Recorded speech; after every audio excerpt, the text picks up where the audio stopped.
വ്യത്യാസം ഏതുമില്ലാതെ നമ്മൾ കേൾക്കാൻ കൊതിക്കുന്ന കാര്യങ്ങളാവും കഥകൾ അല്ലേ? അപ്പോഴേ നമ്മുടെയൊക്കെ ചെറുപ്പത്തിൽ നമ്മുടെ അച്ഛൻ്റെ അമ്മയുടെയൊക്കെ കഥകൾ അപ്പൂപ്പനോ അമ്മൂമ്മയോ ഒക്കെ പറഞ്ഞു തരുന്നത് കാതോർത്ത് കേട്ടിരിക്കാറില്ലേ? അതൊക്കെ കേൾക്കുമ്പോഴേ ഇത്തിരി സങ്കടം തോന്നിയാലും അതിൻ്റെ ഇടയിൽ എവിടെയോ ഒരു സന്തോഷവും തോന്നിയിരുന്നു. അന്നത്തെ കാലഘട്ടം പോലെയല്ല കേട്ടോ ഇന്നത്തെ കാലഘട്ടമൊക്കെ. ഇന്നിപ്പോൾ പരസ്പരം അങ്ങോട്ടൊന്ന് നോക്കാനോ എടുക്കാനോ മിണ്ടാനോ ഇങ്ങനെ ഒത്തൊരുമയോട് കൂടിയിരുന്ന് ആഹാരം കഴിക്കാനോ ഒന്നിനും നേരെയില്ലാത്ത ഒരു കാലമാണ്. അപ്പം അന്നൊക്കെ എന്ന് പറഞ്ഞു കഴിഞ്ഞാൽ 8ഉം 10ഉം വയറൊക്കെ നിറയ്ക്കാൻ നമ്മുടെ അപ്പൂപ്പനമ്മമ്മയൊക്കെ ഒരുപാട് പ്രയാസപ്പെട്ടിരുന്നു. എങ്കിലുവേ ആ ഒരു ഉള്ള വറ്റ് ഇത്തിരി വറ്റാണെങ്കിലും ആ 8ഉം 10ഉം വയറൊക്കെ തുല്യമായിട്ട് നിറയ്ക്കാനായിട്ട് അമ്മമ്മ ഇങ്ങനെ വിളമ്പി കൊടുക്കുമ്പോഴേ അതിലിത്തിരി സ്നേഹവും കൂടെ കലർത്തിയിരുന്നു.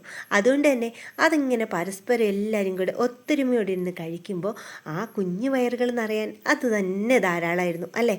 ഇന്നിപ്പോൾ ഇത്രയും വിഭവങ്ങളൊന്നും ഇല്ലെങ്കിലും ഉള്ള വറ്റ് എല്ലാവരും കൂടി സന്തോഷത്തോടെ ഇരുന്ന് കഴിക്കുന്നത് ഒന്ന് ഓർത്ത് നോക്കി ഈ കഴിക്കുന്ന പോലെ.